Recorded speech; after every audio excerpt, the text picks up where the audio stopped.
Hello दोस्तों, जय हिंद, नमस्कार। मैं रमेश यादव आप सभी का स्वागत करता हूं study with Ramesh Yadav YouTube channel पर। जो हमने करंट अफेयर की सीरीज चलाई हुई है उसी को आगे बढ़ाते हुए आज की क्लास 25 फरवरी 2024 का करंट अफेयर होगी। उम्मीद करता हूं अभी तक जो क्लासेस हुई हैं आपको पसंद आई होंगी और आगे भी हमारी कोशिश यही रहेगी कि आपको पूरा कंटेंट मिले, कंटेंट आपका छूटे नहीं और क्लासेस आपको अच्छी लगे।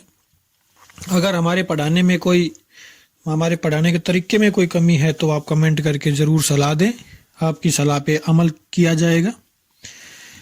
बाकी हम तो अपनी तरफ से बेस्ट दे ही रहे हैं, बाकी आप भी देख सकते हैं। आपको कुछ कमी लगे तो आप कमेंट करके ज़रूर बताएं और चैनल को शेयर ज़रूर करें ताकि चैनल वहाँ तक पहुँच सके जिन बच्चों को एक्चुअल में इसकी ज़रूरत है, जो फीस देख के नहीं पढ़ सकते।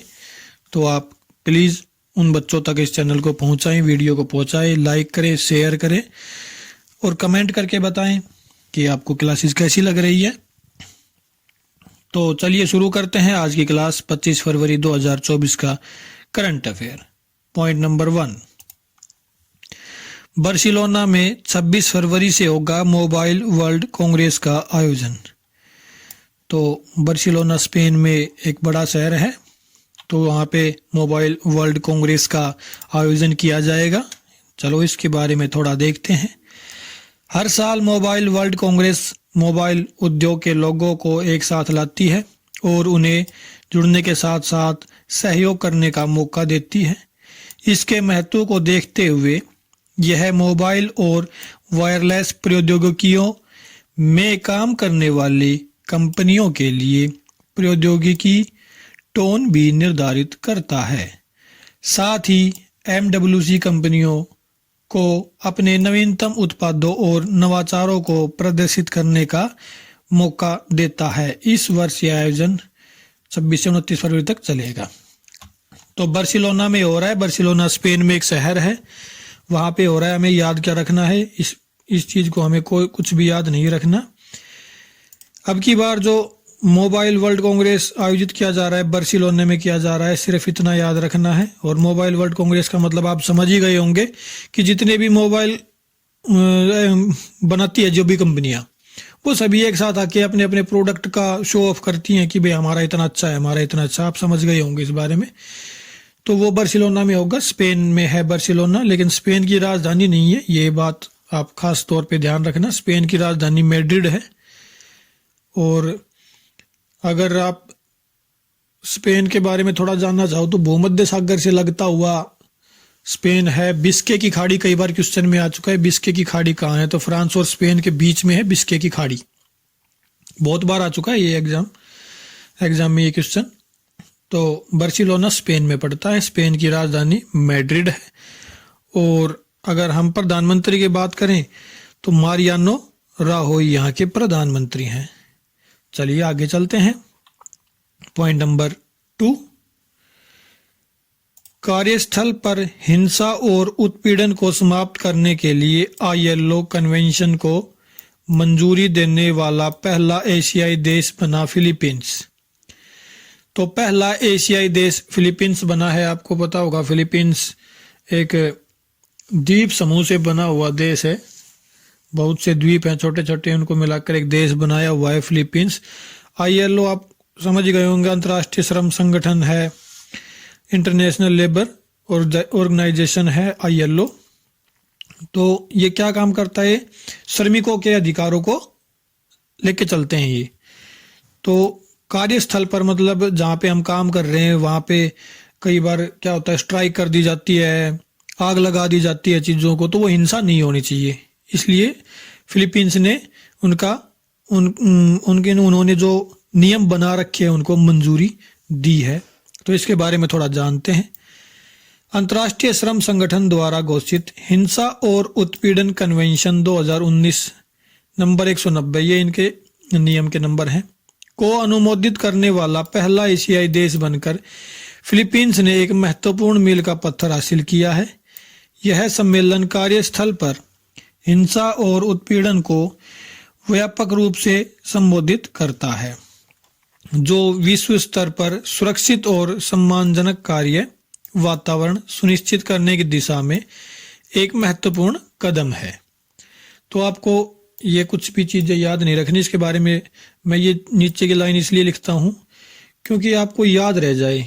डिटेल से जब हम किसी चीज़ को पढ़ लेते हैं तो याद रखने में बहुत मददगार साबित होती है वो चीज़ें। नहीं तो वन लाइनर क्वेश्चन तो मैं भी पढ़ा सकता हूँ, एक एक क्वेश्चन बोला और आपको करा दिया, लेकिन ये नीचे की जितनी भी ये मैंने इसकी डिटेल लिख रखी हैं इनका मतलब यही है कि आपको जल्दी से याद हो जाए और एक बार याद करने के बाद भूल लेना। तो पहला एशियाई देश बना है इसलिए इम्पोर्टेंट है। फिलीपींस पहला एशियाई देश बना है इसलिए क्वेश्चन बहुत ही इम्पोर्टेंट रहेगा। फिलीपींस के बारे में अगर बात करें तो मनीला यहाँ की राजधानी है और अगर यहाँ की हम सरकार की बात करें तो राष्ट्रपति हैं रोड्रिगो दुतेर्ते। ध्यान से सुनना, रोड्रिगो दुतेर्ते यहाँ के राष्ट्रपति हैं। मनीला यहाँ की राजधानी है। तो चलिए आगे चलते हैं। नेक्स्ट पॉइंट नंबर 3, अमेजन वर्षावन में विशालकाय एनाकोंडा की खोज। तो जो अभी तक रिकॉर्ड थे वो सभी रिकॉर्ड टूट गए हैं।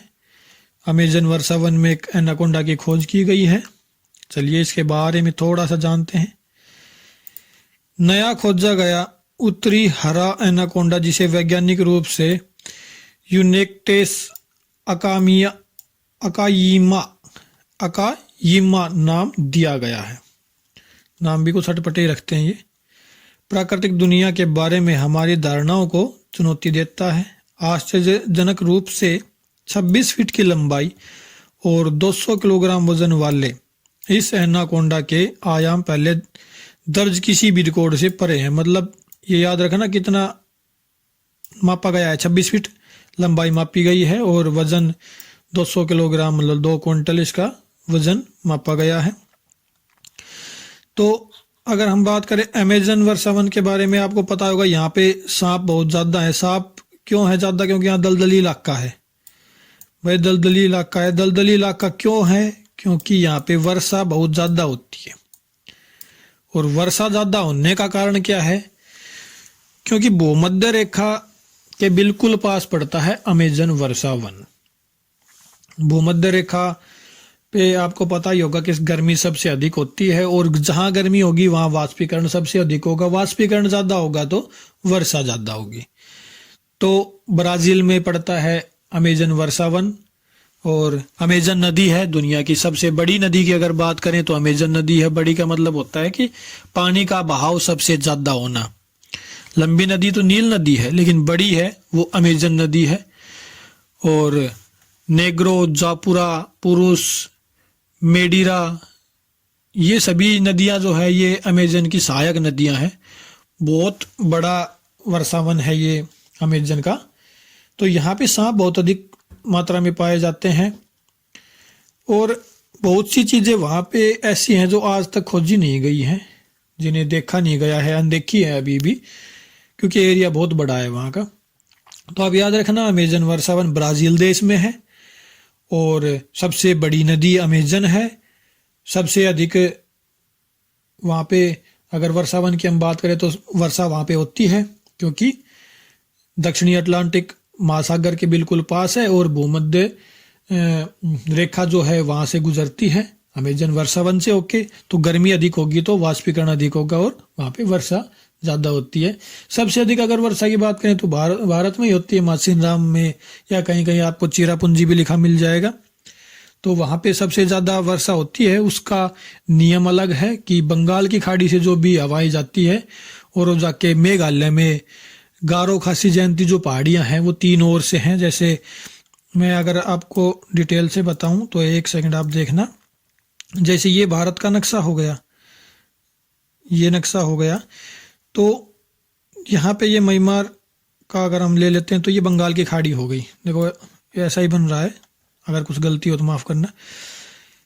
यहाँ से हवाएं गई बारिश पानी को लेके और यहाँ मेघालय है, तो मेघालय में 3 तरफ गारो खासी जयंती पहाड़ियाँ पड़ती हैं और ये जाके यहाँ पे फंस जाएंगी। ये किधर किधर भी नहीं निकल सकती और इन पहाड़ों से टकरा के यहीं पे सारी वर्षा करेंगी, इसलिए सबसे अधिक वर्षा होती है मेघालय में। लेकिन वर्षा वन अमेजन का सबसे बड़ा वर्षा वन है, तो ये चीज़ याद रखना। कुछ ज़्यादा ही डिटेल में चला गया मैं, चलो आगे चलते हैं। पॉइंट नंबर 4, भारत का पहला गति शक्ति अनुसंधान चेयर IIM शिलोंग में स्थापित किया गया। देखो क्या है गति शक्ति अनुसंधान चेयर। बंदरगाह, जहाजरानी और जलमार्ग मंत्रालय ने भारत के पहली गति शक्ति अनुसंधान पीठ स्थापित करने के लिए भारतीय प्रबंधन संस्थान IIM शिलोंग के साथ सहयोग किया है।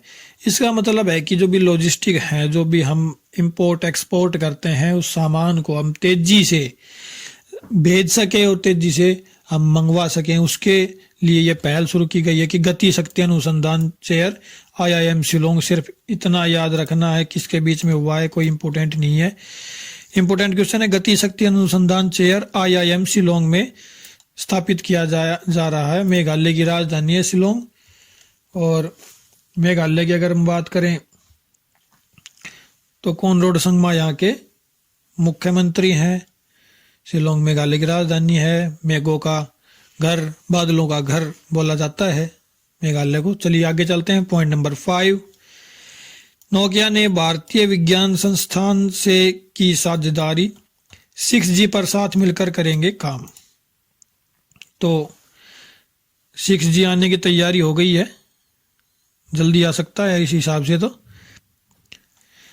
नोकिया आपको पता ही है, नोकिया बहुत पुरानी कंपनी है, फिनलैंड की कंपनी है, ये ध्यान रखना। फिनलैंड की राजधानी हेलसिंकी, अगर फिनलैंड के बारे में बात करें तो फिनलैंड की कंपनी है। और भारतीय विज्ञान संस्थान IISc भारत पर विशेष ध्यान देने के साथ 6G प्रौद्योगिकी अनुसंधान और इसके वास्तविक दुनिया अनुप्रयोगों को आगे बढ़ाने के लिए एकजुट हुए हैं। तो आपको सिर्फ याद ये रखना है कि 6G को आगे बढ़ाने के लिए किसके साथ साझेदारी की है नोकिया ने, तो नोकिया ने भारत विज्ञान संस्थान के साथ साझेदारी की है।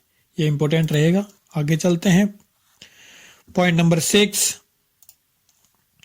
नौसेना के लिए ब्रह्मोस विस्तारित रेंज सुपरसोनिक क्रूज मिसाइलों के अधिग्रहण को भारत की मंजूरी। तो नौसेना की जो युद्धपोत हैं उन पे ब्रह्मोस को स्थापित किया जाएगा। चलिए इसके बारे में थोड़ा सा डिटेल में जानते हैं। सुरक्षा पर कैबिनेट समिति ने भारतीय नौसेना के युद्धपोतों पर तैनाती के लिए 200 से अधिक BrahMos extended range supersonic cruise मिसाइलों के अधिग्रहण को मंजूरी दे दी है। चलो ये 19,000 करोड़ रुपए का मैटर। चलो इसको याद क्या रखना है कि नौसेना के लिए कौन सी सुपरसोनिक क्रूज मिसाइल का अधिग्रहण किया है, तो ब्रह्मोस का किया है। भारत और रूस ने मिलकर ब्रह्मोस बनाई थी। और अगर हम नौसेना की बात करें तो नौसेना के प्रमुख आपको पता ही होगा, एडमिरल आर हरि कुमार जी नौसेना प्रमुख हैं। चलिए आगे चलते हैं। पॉइंट नंबर 7, भारत ने बुद्ध के पवित्र अवशेष थाईलैंड भेजे। तो बताया जाता है कि जो बौद्ध स्तूप बने हुए हैं वहाँ पे बुद्ध के अवशेष रखे गए हैं, तो उनको थाईलैंड भेजा गया है। चलिए जानते हैं इसके बारे में। भगवान बुद्ध के पवित्र अवशेषों को बैंकॉक के राष्ट्रीय संग्रहालय में रॉयल ग्राउंड सनम लुआंग में ले जाया जा रहा है। थाईलैंड में धूमधाम से इस शोभा यात्रा को आयोजित किया जाता है। भगवान बुद्ध के पवित्र अवशेषों को शुक्रवार को बैंकॉक के रॉयल ग्राउंड सनम लुआंग में स्थापित किए जाने के मौके पर थाईलैंड के प्रधानमंत्री श्रेथा थाविसिन, याद रखना प्रधानमंत्री श्रेथा थाविसिन, बिहार के राज्यपाल राजेंद्र विश्वनाथ आर्लेकर और केंद्रीय सामाजिक न्याय और अधिकारिता मंत्री वीरेंद्र कुमार उपस्थित रहे। यह कुछ याद नहीं रखना, सिर्फ याद इतना रखना कि बुद्ध के अवशेष कहाँ भेजे गए हैं, तो थाईलैंड भेजे गए हैं। थाईलैंड की राजधानी बैंकॉक है। और अगर पड़ोसी देश की बात करें तो म्यांमार, लाओस, वियतनाम, ये इनके पड़ोसी देश हैं। और थाईलैंड का आपको पता ही होगा, टूरिस्ट के ऊपर इनकी इकोनॉमी चलती है, टूरिस्ट प्लेस बहुत अच्छे अच्छे हैं थाईलैंड में। चलिए आगे चलते हैं। पॉइंट नंबर 8, पीएम मोदी ने किया रायसीना डायलॉग के 9वें संस्करण का उद्घाटन। जानते हैं इसके बारे में। प्रधानमंत्री नरेंद्र मोदी ने नई दिल्ली में रायसीना डायलॉग के 9वें संस्करण का उद्घाटन किया, जो भू राजनीति और भू अर्थशास्त्र पर वैश्विक चर्चा के लिए एक महत्वपूर्ण क्षण है। उद्घाटन सत्र में उनके साथ ग्रीस के प्रधानमंत्री किरियाकोस मित्सोटाकिस भी शामिल हुए, जिन्होंने मुख्य अतिथि के रूप में कार्यक्रम की शोभा बढ़ाई। तो ग्रीस के प्रधानमंत्री इंपोर्टेंट रहेंगे, इनका नाम याद रखना। और रायसीना डायलॉग का संस्करण कौन सा था? 9वां संस्करण था, ये इंपोर्टेंट रहेगा। कहाँ पे इसका उद्घाटन किया गया? नई दिल्ली में किया गया। किसके द्वारा किया गया? पीएम मोदी जी के द्वारा किया गया। तो ये चीजें बहुत ही इंपॉर्टेंट रहेंगी, आप याद रखना। तो चलिए आगे चलते हैं। पॉइंट नंबर 9, शहबाज शरीफ पाकिस्तान के पीएम और आसिफ अली जरदारी राष्ट्रपति होंगे। तो आपको पता ही है कि पाकिस्तान में तो सेना की चलती, जो सेना ने बोल दिया वो बोल दिया। तो यहाँ के प्रधानमंत्री शहबाज शरीफ और राष्ट्रपति आसिफ अली जरदारी होंगे। सिर्फ इतना याद रखना है, इनके बारे में थोड़ा सा जान लेते हैं। पाकिस्तान में 2 बड़े राजनीतिक समूह, पाकिस्तान मुस्लिम लीग नवाज PMLN और पाकिस्तान पीपल्स पार्टी PPP ने सत्ता साझा करने का फैसला किया है। इसका मतलब है कि शहबाज शरीफ फिर से प्रधानमंत्री बनेंगे और आसिफ अली जरदारी राष्ट्रपति होंगे। तो ये साथ मिलकर, सेना के साथ मिलकर कुछ भी कर सकते हैं पाकिस्तान में, इनका कुछ नहीं पता। लोकतंत्र, हकीकत में अगर लोकतंत्र देखा जाए तो वहां पे लोकतंत्र है नहीं।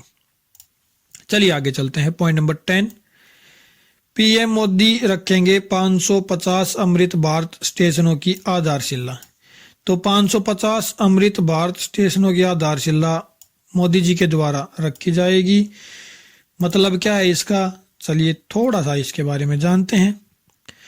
प्रधानमंत्री नरेंद्र मोदी 26 फरवरी को 550 अमृत भारत स्टेशनों के शिलान्यास समारोह का उद्घाटन करने वाले हैं। इस पहल का लक्ष्य 40,000 करोड़ रुपए के निवेश के साथ छत के प्लाजा और शहर केंद्रों को विकसित करके रेलवे स्टेशन सुविधाओं में सुधार करना है। इनका मतलब ये है कि अमृत योजना, जो स्टेशनों पे कुछ भी टूट फूट हो रखी है, स्टेशन पे आवाजाही में कोई दिक्कत आ रही है या ट्रेनें लेट चल रही है, उसमें कोई प्रॉब्लम है, तो उनमें सुधार किया जाएगा। उन सभी चीज़ों में जो भी कमियां लगेगी उनमें सुधार किया जाएगा, उनको विकसित किया जाएगा कि भी स्टेशन पे किसी भी प्रकार की जो समस्याएं वो समस्याएं ना रहे। कहीं पानी पीने की समस्या है, कहीं पे बैठने की सुविधा नहीं है, कोई मतलब कुर्सी नहीं डली हुई, वहाँ पे खड़े हुए हैं लोग, तो उनको सभी को देख के और सभी चीज़ों को सुव्यवस्थित तरीके से रख के वहाँ पे उनको विकसित किया जाएगा। ये है अमृत भारत स्टेशन योजना। तो इसकी आधारशिला कौन रखेंगे? पीएम मोदी जी रखेंगे।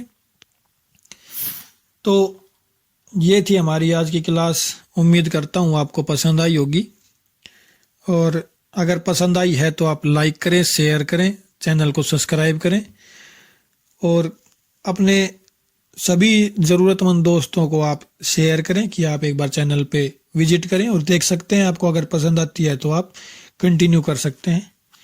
तो आज के लिए इतना ही। क्लास देखने के लिए आपका धन्यवाद। Thank you very much.